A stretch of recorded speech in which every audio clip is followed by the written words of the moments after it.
साहिबजादे और माता गुजरी ठंडे बुर्ज में कैद थे। वहीं मुगलों के सिपाही साहिबजादों को लेने आते हैं। आखिरी बार साहिबजादे दादी के गले लगते हैं और कहते हैं कि दादी, आखिरी फतेह है, अलविदा।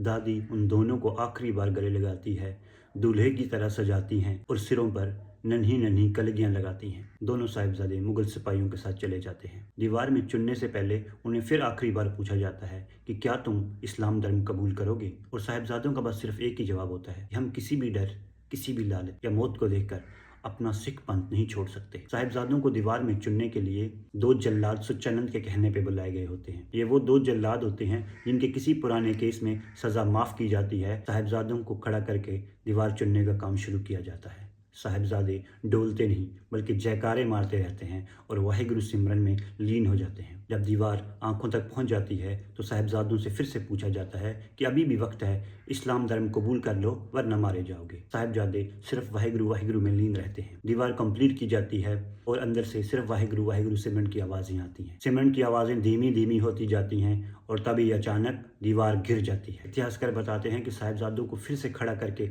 धर्म बदलने की बात कही जाती है और साहिबजादे नहीं मानते। साहिबजादों के गले पे छुरियां रख के उनके गले काटे जाते हैं। इतिहासकार बताते हैं कि वो दीवारें खून से लथपथ हो जाती हैं।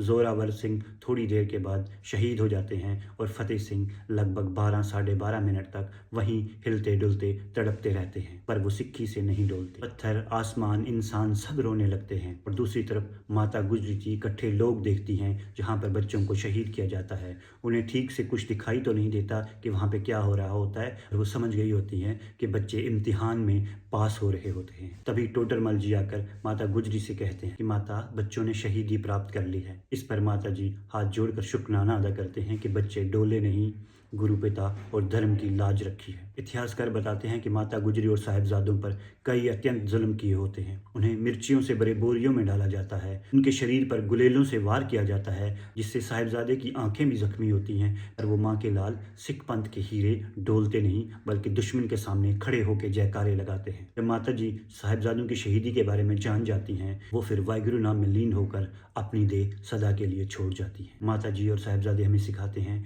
चाहे कितनी भी परेशानियां क्यों ना हो, दुश्मन कितना भी ताकतवर क्यों ना हो, चाहे उस वक्त पूरी दुनिया तुम्हारे खिलाफ हो, बट सच का साथ कभी नहीं छोड़ना, धर्म का रास्ता कभी नहीं छोड़ना, अधर्म के रास्ते नहीं चलना, लालच, डर या किसी और वजह से अपना धर्म कभी भी नहीं छोड़ना। इस धर्म को बचाने के लिए इन नन्हे नन्हे बच्चों ने अपना खून दिया है। आज साहिबजादे और माता गुजरी की शहीदी तो हो गई, पर आखिर क्या हुआ भाई मोती राम मेहरा जी का?